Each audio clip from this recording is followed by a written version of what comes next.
Hello everyone and welcome to today's episode. In today's video we're going to talk about the basic active sentence, or in Afrikaans, die basiese bedrijvende sin. So in today's video we're going to talk about the present tense, past tense and its future tense and how to swap in between them. The basic active sentence, or like I said, die basiese bedrijvende sin. Die seun skop die bal. The boy kicks the ball. The boy is die seun. Skop is kicks and die bal is the ball. Die seun is our subject, or in Afrikaans, die onderwerp. This does the action.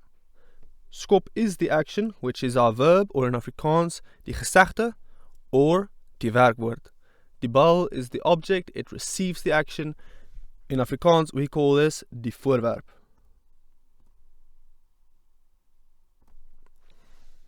Past tense rules. Add het where the verb should be, move the main verb or the hoofwerkwoord to the end of the sentence and add ge as a prefix to the verb. Het becomes the hoofwerkwoord.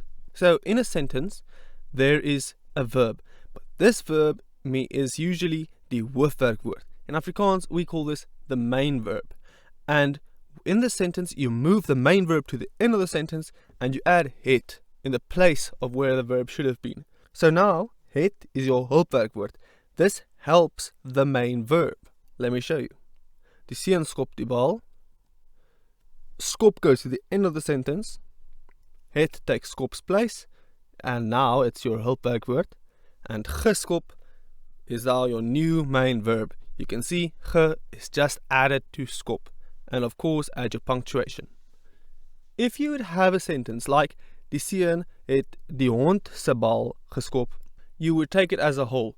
Die hond se bal is now your entire new object. So if you put brackets around everything, around die seun, then your subject, which you can move around, die bal, if you put brackets around that, that's your object.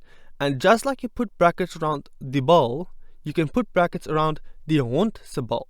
So when you talk about die seun skop die hond se bal, the boy kicks the dog's ball, and you change it to the past tense, you still say die seun het die hond se bal geskop. Future tense rules.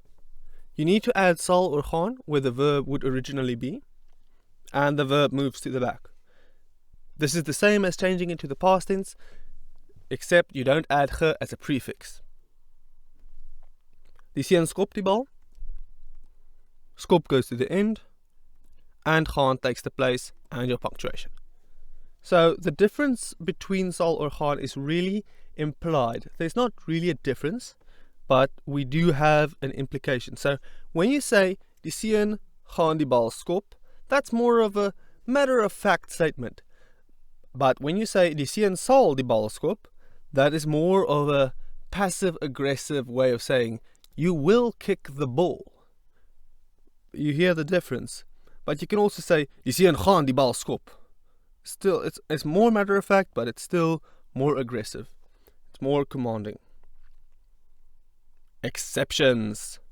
Is, het, and wil. These are very important and you need to remember why. Die seun is a mens. The boy is a person. If you think about is is our hoofwerkwoord.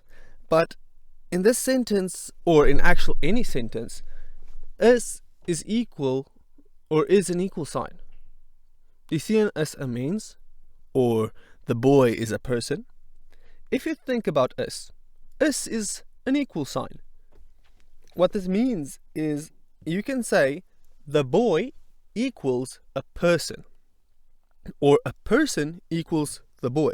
So you can swap and change a mens with die seun and it would still make sense, except you just need to change the determiners. You can't really say a mens is die seun, you have to say die mens is a seun. So just, yeah. But you get the point. You can change them around and it wouldn't matter. You can swap and change subjects and objects with is. Same with English. The king is a man. A man is, or the man is a king. Same thing. Die seun was 'n mens. the boy was a person. But this isn't right. No, it's right. Because you see, was is the past tense form of is, and it's the accepted past tense form. So why would you still need to add het or ge? You can't say die seun het 'n mens geïs.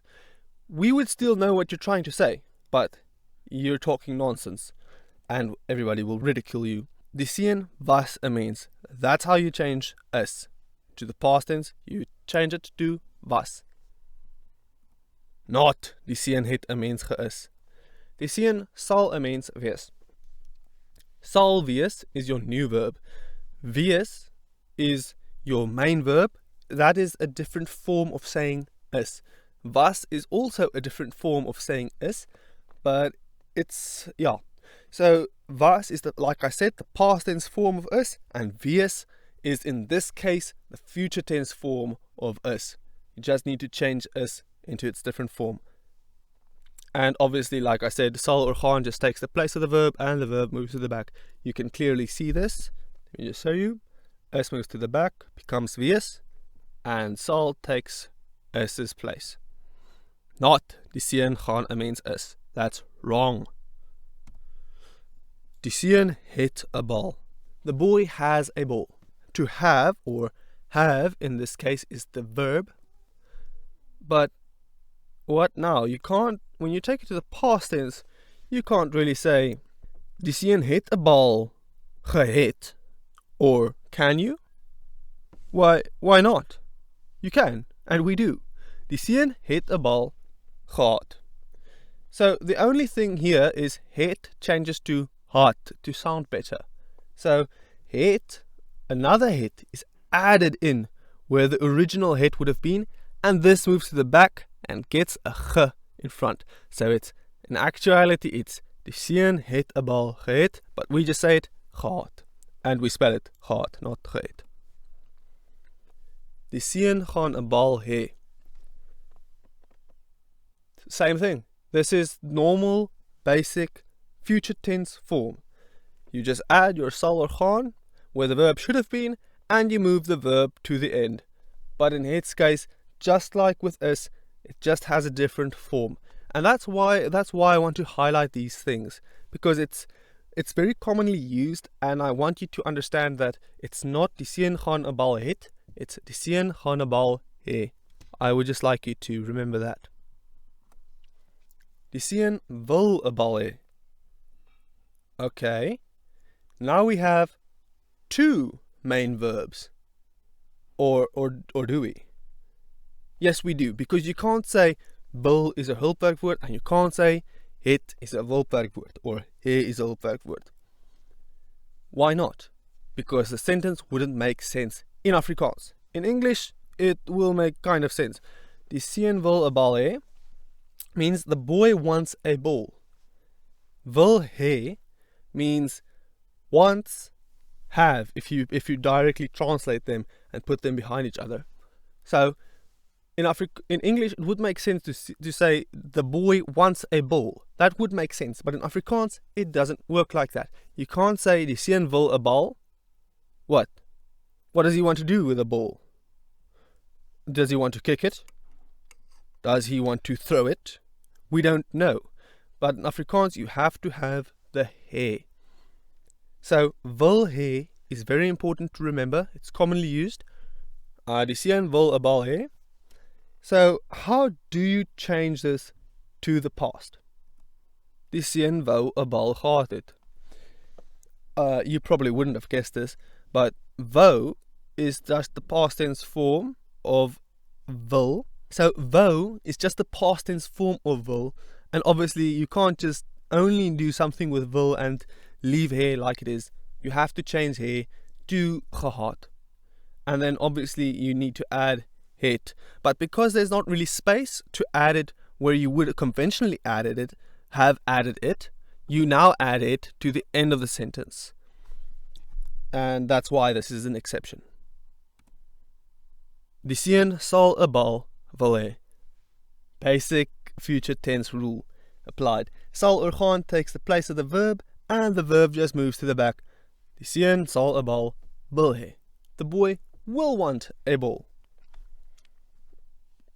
Exercises. Great. What I want you to do is I want you to take these sentences into the past and future tense. They're all in the present tense. Okay, now some more exercises. Pronunciation. I know I haven't given you guys exercise in the last episode, and I really want you to practice how you sound and laugh a bit at yourself and improve. So here they are. Please pause the video and I'll go through them in a moment. Alright, number 1. Gerard Loubser. That's just a basic name or a surname and a surname. Gerard is a name, many different ways of spelling it. Loubser, just the surname, many different ways of spelling it. Number 2. Or should I say it a bit slower? Gerard Loubser. Number 2. Trill julle tonge teen julle verhemeltes. A bit slower. Trill julle tonge teen julle verhemeltes. Alright? That means to trill your tongues against your palate. Gras groei groener as koring en mielies. Grass grows greener than wheat or corn. And corn. Gras groei groener as koring en mielies. Number 4. Die mooi meisie slag lelike koeie. Die mooi meisie slag lelike koeie. The beautiful girl slaughters ugly cows. Number 5. Die riviervloei vreet die oeverwalle.